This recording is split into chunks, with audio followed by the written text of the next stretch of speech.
In today's episode of the Decluttering Club Podcast, I want to give you 10 reasons why it is okay to take a break. You are listening to the Decluttering Club Podcast. I'm your host, Sarah Mueller, and it's my mission to equip women to declutter their homes, their time, and their lives so that they have energy for what matters most. Now, I remember it was about 2 years ago, I had just finished up a very, very intense, it was the OLAB challenge. It was January. It's like our busiest time of year. And I was talking to my dad and I was like, Dad, I'm so tired. And he said to me, well, I think you should take a break. I think you should go away. And I said, I can't do that. That is not an option. And he laughed and he said, that is exactly why you need to take a break. And I argued with him for a while. I was kind of ticked. I thought, you don't understand. But then later I thought, you know what? Maybe he's right. And I ended up booking a flight and I went down and took probably 3 or 4 days to myself. And he was right. And the world did not stop turning and everything was fine. And everything back home was totally fine. And ever since then, I have been the biggest proponent of this idea that it's okay to take a break. So let me tell you the 10 reasons why I think this is super important. The first reason why I think it's really important to take a break is this. A lot of times when people are decluttering, they think, well, if I pause my decluttering efforts, I'm not going to start again. What I would say to you in that situation is that is exactly why you need to take a break. Because if you are only doing something because you are on a roll, and if you stop, then you won't start again. Well, that's sort of a signal that you don't really want to be doing that thing that you're doing. And why are you doing that? Or why are you doing it at that pace? It's important that we develop and we build a little bit more discipline than that in our lives. But you can't stay in motion forever. And if you go too far, too long, you're going to crash and burn. And that is not good for anybody. So I want you to develop the awareness and the ability to pause and then just start up again, if that's something that you want to do. And we want to display that. We want to demonstrate that to ourselves. I have my own back. I'm going to pause and then I'm going to start up again when it's time. Number 2 is that you will do a better job if you are rested. Now, if you have been doing something, maybe it's your job, maybe it's volunteer work, maybe it's parenting, whatever it is, if you've been doing it intensely for a long period of time, chances are you're not doing your best work. You're not showing up as your best self if you are just go, go, go. And your performance is suffering. Now, people don't like to hear this, but it's the truth. You're not a robot and you cannot maintain the same level of performance that you had at the very beginning. There's a price that you are paying for not stopping. We think that we can get things done faster when we push through, but that's not always the reality. Sometimes when we stop, rest, and then start up again, you will actually get done in much less time because you're rested. Makes sense, doesn't it? Number 3 reason that you need to take a break is that almost everything is optional. Almost. Most things in life are optional. And what that means is that you don't have to keep doing them. I really love this quote. This is a quote by Michael A. Singer, and he's got a book called The Untethered Soul. He's kind of a little bit of a character, but I'm going to read you this quote because I think it really helps to illustrate this point. Walk outside on a clear night and just look up into the sky. You're sitting on a planet spinning around in the middle of absolutely nowhere. Though you can only see a few thousand stars, there are hundreds of billions of stars in our Milky Way galaxy alone. You're just standing on one little ball of dirt and spinning around on one of those stars. From that perspective, do you really care what people think about your clothes or your car? Do you really need to feel embarrassed if you forget someone's name? How can you let these meaningless things cause pain? I just love this because if you zoom out and imagine you're standing on a ball of dirt in the middle of the universe, none of this stuff is that important.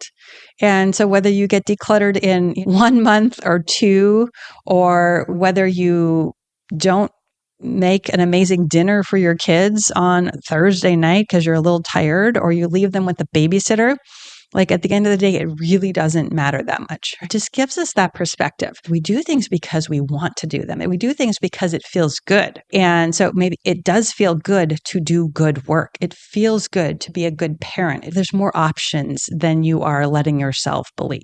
So number 4 is kind of related to number 3. Number 4 brings perspective. When you are in the middle of a really challenging task or a project and you're starting to feel tired and burned out, little things end up feeling like a big deal. Has this ever happened to you? Like things go from bad to worse one day and then someone honks at you in traffic and all of a sudden you're crying and you're like, why did that bother me so much? It's because you have lost perspective, and something that wouldn't normally be a big deal, normally be a problem if you have been overworking and if you've been putting like all your focus on something, then little annoyances will have an outsized effect on you. So you want to stop, you want to pause, you want to refresh and rest, and then you can have renewed perspective. So maybe you're having a really hard time sorting through a box of papers, and then you find a piece of paper and you just start crying and you just like break down. Well, take a break. Could be an hour,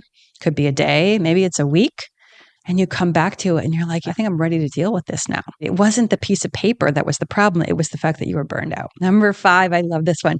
Taking a break sets a good example. This is so common for us women and for us mothers, and maybe for fathers too. If you are showing your kids that you're supposed to just work yourself into the ground, like what kind of an example are you setting for them? They are going to think that that's what they're supposed to do too. And I don't think any of us would want a beloved young person to think this is what life is like.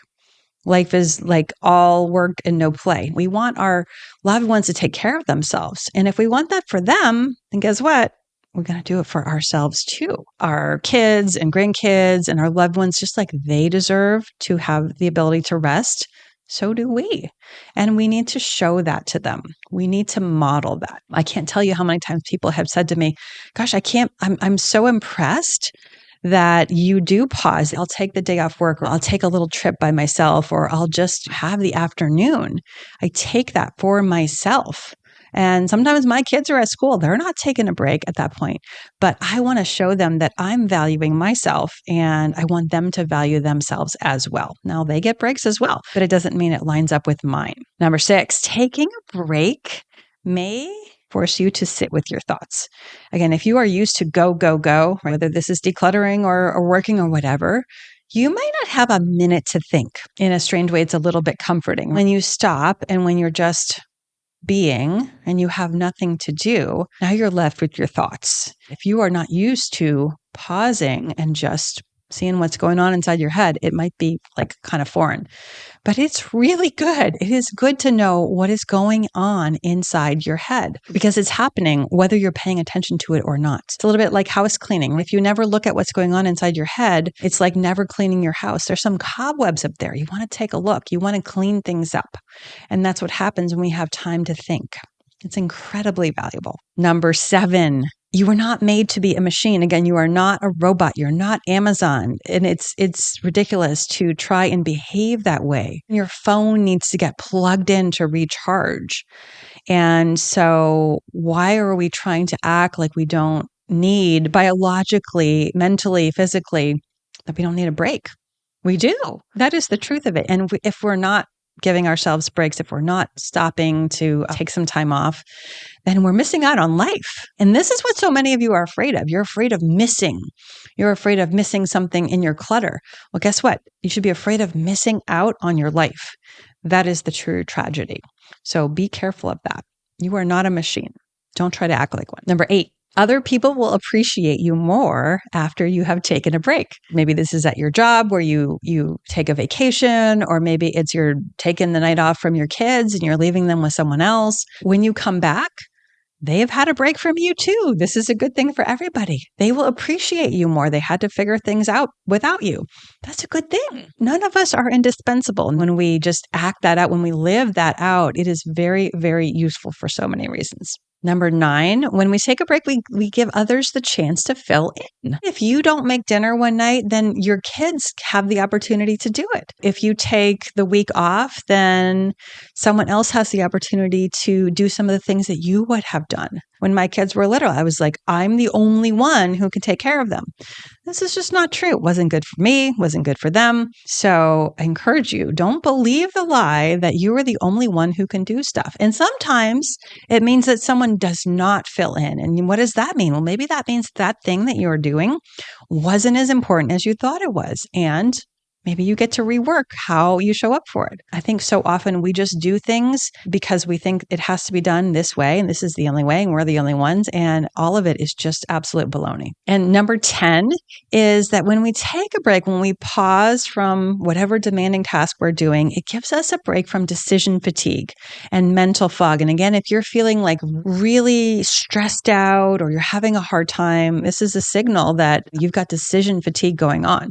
You need a chance to reset.